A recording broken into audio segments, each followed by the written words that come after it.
Bismillahirrahmanirrahim. Assalamualaikum warahmatullahi wabarakatuh dan salam sejahtera buat rakan-rakan non-Muslim.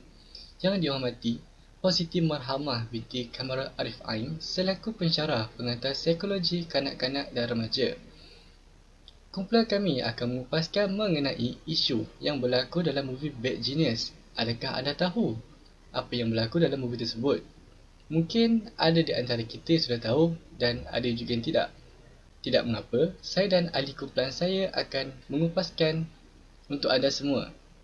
Sebelum itu, mari saya memperkenalkan terlebih dahulu ahli kumpulan saya yang terdiri daripada 8 orang, yang mana 4 daripada semester 2 dan 4 lagi daripada semester 3.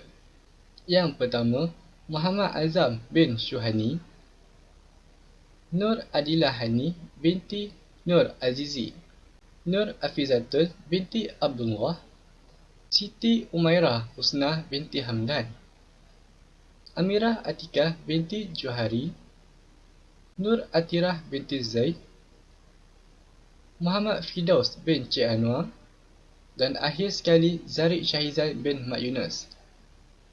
Sebelum itu, marilah kita memahami terlebih dahulu apakah ini maksudkan bagi masalah tingkah laku remaja. Masalah tingkah laku remaja ini boleh dirujuk kepada tingkah laku yang boleh mendatangkan masalah sama ada pada keluarga ataupun masyarakat. Contoh, masalah tingkah laku remaja adalah seperti keganasan, merosakkan harta benda, menipu, mencuri dan menyalahi undang-undang dan pelbagai lagi. Mesti anda semua hairan, apakah berkaitan antara masalah tingkah laku remaja dengan filem Bad Genius? Tanpa membuangkan masa lagi, saya serahkan kepada ahli kumpulan saya untuk menjelaskannya. Mempersilakan. Seterusnya, mari kita pergi kepada sinopsis Bad Genius. Apa yang kita ketahui, jalan cerita filem Bad Genius ni sangat-sangat unik sebab belum ada lagi mana-mana filem di Asia yang buat jalan cerita seperti filem Bad Genius ni. Jadi mari saya ringkaskan sedikit mengenai filem Bad Genius. Filem ini mengisahkan tentang seorang pelajar perempuan yang bernama Lin. Lin merupakan seorang pelajar sekolah menengah yang mempunyai otak yang jenius. Lin berpindah ke salah sebuah sekolah elit dengan tajaan beasiswa yang penuh. Di sekolah elit tersebut, Lin mempunyai sahabat baik yang bernama Grace. Grace pula merupakan seorang pelajar yang mempunyai masalah akademik. Menjadi seorang pelajar yang mempunyai otak yang jenius, Lin membantu Grace untuk meniru di dalam peperiksaan sekolah supaya Grace kelihatan jenius seperti Lin. Selepas itu, Grace memberitahu teman lelakinya iaitu Pat bahawa Lin membantu Grace untuk meniru di dalam peperiksaan sehingga mendapatkan markah yang tinggi. Dan Pat pula memberi tawaran kepada Lin untuk membantu rakan-rakan yang lain meniru di dalam peperiksaan. Sebagai upah, Pat akan menawarkan ganjaran wang yang tinggi. Pada mulanya, aktiviti meniru di dalam peperiksaan Lin dan rakan-rakannya berjalan lancar sehingga dikantorkan oleh seorang pelajar cemerlang yang bernama Bang. Bang membuat aduan kepada pengetua sekolah elit tersebut dan pengetua sekolah elit tersebut memanggil Lin dan memutuskan akan menggantung beasiswa Lin. Perkara ini akan menjejaskan Lin untuk sambung belajar di peringkat universiti antarabangsa. Tetapi operasi mereka tidak terhenti di situ saja. Grace dan Pat menawarkan Lin untuk menjalankan satu lagi operasi dengan ganjaran wang yang lebih tinggi daripada sebelum ini, di mana peperiksaan ini melibatkan peperiksaan international yang sangat-sangat penting bagi mereka yang ingin sambung pengajian di peringkat antarabangsa. Walaupun Lin kurang yakin dengan keyakinan diri dia bahawa dia boleh menjalankan misi operasi tersebut atau tidak, Lin tetap menerima tawaran tersebut demi wang. Seterusnya, emosi marah.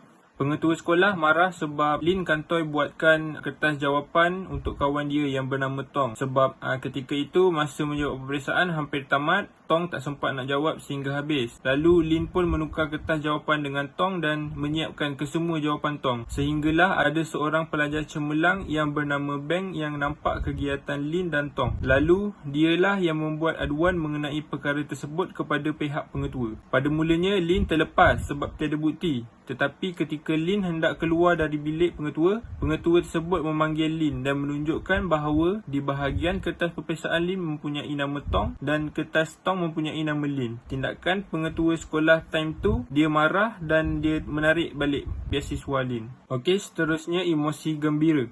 Grace gembira sebab dapat markah peperiksaan yang tinggi. Grace ni dia merupakan kawan Lin yang mempunyai masalah dalam pembelajaran atau dalam akademik.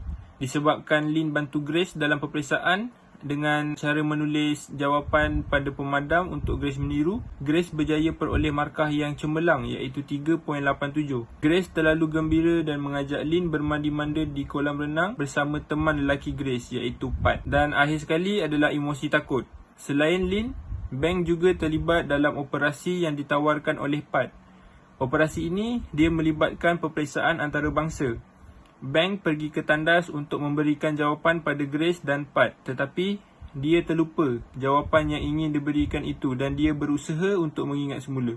Disebabkan terlalu lama di dalam tandas, pengawas peperiksaan membuat rondaan di tandas dan mendapati ada satu tandas yang mencurigakan. Di dalam tandas tersebut ada Bang. Pengawas tersebut mengetuk berkali-kali sehinggakan Bang berasa takut. Disebabkan ketakutan tersebut, Bang bertindak untuk mengepam phone dia di dalam mangkuk tandas. Baiklah, Assalamualaikum. Nama saya Muhammad Firdaus dan saya akan menerangkan pula tentang isu-isu remaja yang berlaku pada waktu kini. Yang pertama sekali, benda yang paling biasa berlaku adalah benda kita melihat remaja itu rebel ataupun tidak mengikut ataupun melawan kata-kata ibu bapa mereka. Kerana ialah pada waktu remaja ini, remaja-remaja ini lebih senang untuk bergaul dengan kelompok mereka sendiri, iaitu rekan sebaya mereka lah.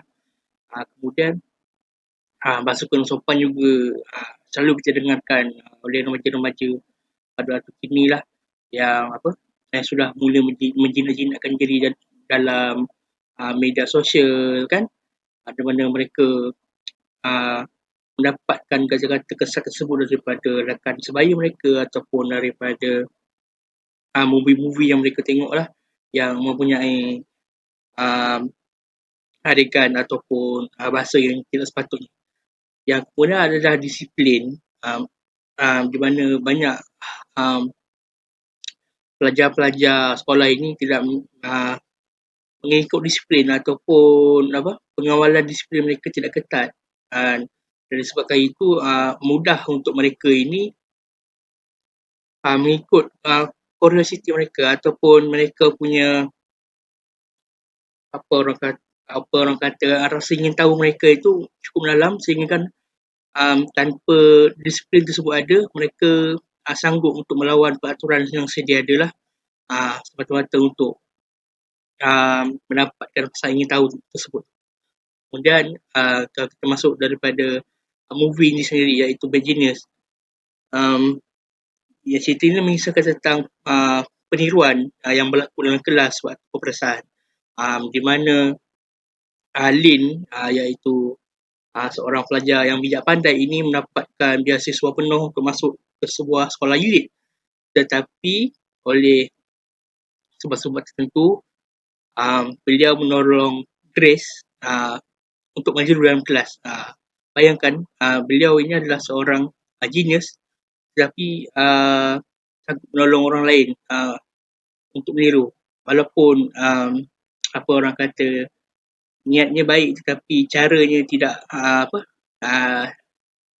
niat tidak mengalahkan cara. Kemudian ada pula daripada adegan-adegan di mana boyfriend Grace tersebut mengupah Lin supaya menolong rakan-rakan lain untuk mula meniru dalam kelas. Jadi saya rasa itulah sahaja isu-isu yang berlaku lah pada waktu sekarang dan juga kaitannya dengan isu Bad Genius. Itu sahaja.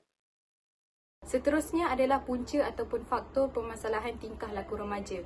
Dalam movie Bad Genius ini, saya dapat mengungkapkan dua faktor terbesar dalam permasalahan tingkah laku remaja. Pertama, berpunca dari keluarga itu sendiri. Sebagai contoh, dalam movie Bad Genius ini, Lin adalah datang dari keluarga yang bercerai-berai. Apabila Lin jumpa surat cerai ada antara ibu dan bapanya, hingga kan dia merasa sedih. Ini adalah punca mengapa anak-anak boleh bersikap agresif ataupun bersikap tingkah laku negatif kerana mereka merasakan bahawa keluarga mereka tidak memberikan kasih sayang yang sepenuhnya. Seterusnya, contoh yang lain pula adalah apabila Lin dipaksa oleh bapanya untuk belajar ke luar negeri. Paksaan daripada bapanya ini menjadikan satu tekanan kepada Lin hingga kan dia melampiaskan segala yang tertekan dalam keluarganya ke sekolah hingga berlaku permasalahan keluarga. Faktor yang kedua adalah rakan-rakan. Lin seperti yang kita tahu dalam cerita Bad Genius ini adalah Lin merupakan seorang pelajar yang cemerlang dan baik. Tetapi rakannya menyuruh Lin untuk berlaku penipuan dalam peperiksaan. Apabila rakan-rakan Lin menghasut Lin untuk melakukan penipuan, maka Lin terima kerana duit dan juga kerana Lin merasakan bahawa rakan-rakannya adalah yang terpenting dalam kehidupannya. Seterusnya saya akan membentangkan tentang kesan daripada filem Bad Genius dari segi persahabatan, kekeluargaan, kesan ke atas diri sendiri dan kesan kepada sistem pendidikan. Pertama sekali, kesan buruk dalam persahabatan di dalam filem ini ialah berlaku salah faham dalam persahabatan dan menyebabkan pergaduhan. Seperti contoh, watak Pat dan Bang bergaduh selepas Bang dapat tahu siapa dalam menumbuk sehingga Bang cedera parah dan membuangnya ke pusat pelurusan sampah. Kecederaan Bang menyebabkan dia tidak dapat menghadiri exam untuk beasiswa studi ke luar negara. Ini menyebabkan supaya Bang dapat membantu mereka dalam misi meniru untuk exam international iaitu STIC.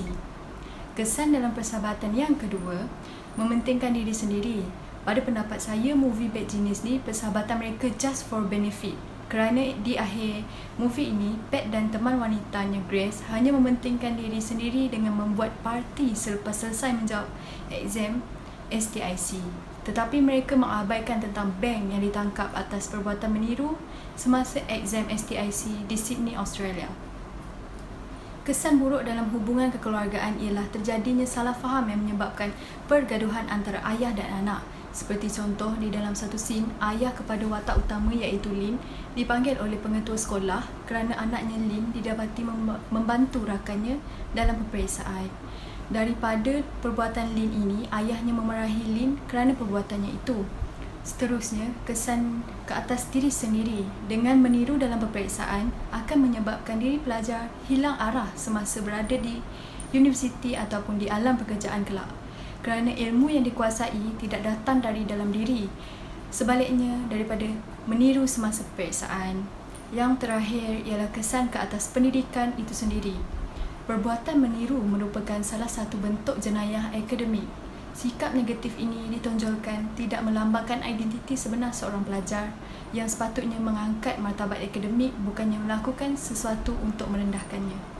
Seterusnya ialah cara untuk mengatasi masalah tingkah laku remaja. Masalah tingkah laku remaja boleh diatasi dengan memupuk sikap saling membantu. Remaja yang mempunyai penghargaan kendiri yang positif memainkan peranan yang penting untuk memberikan bantuan kepada remaja yang mempunyai penghargaan kendiri yang rendah dalam melaksanakan sesuatu tugasan. Sebagai contoh, di dalam filem Bad Genius yang telah kumpulan saya kaji, Lin merupakan seorang pelajar yang bijak dan pandai di sekolah itu. Jadi dengan kelebihan yang dia ada tu, dia boleh membantu rakan sekelas dia yang lemah dalam satu mata pelajaran, sekaligus dapat memberikan sokongan dan dorongan kepada rakan-rakannya. Remaja sentiasa memerlukan bimbingan daripada ibu bapa, guru dan orang dewasa lain dalam pembentukan identiti dan dalam proses penyesuaian ke dalam masyarakat. Walaupun remaja boleh menyelesaikan masalahnya sendiri, tetapi ibu bapa memainkan peranan yang penting untuk menjadi role model kepada mereka. Seterusnya ialah memperbaiki kendiri yang lemah. Sebagai contoh, guru boleh menggunakan pendekatan pembelajaran di hadapan kelas untuk memberikan peluang kepada remaja menampilkan diri dan menambah keyakinan diri. Pada masa yang sama, remaja akan bersemangat untuk belajar dan sentiasa memberikan tumpuan kepada proses pengajaran dan pembelajaran yang sedang berlangsung. Kawalan emosi juga perlu dilatih oleh setiap remaja dan kesan ini akan mempengaruhi tingkah laku. Emosi yang stabil akan berlakunya tindakan balas seseorang terhadap situasi yang dihadapi.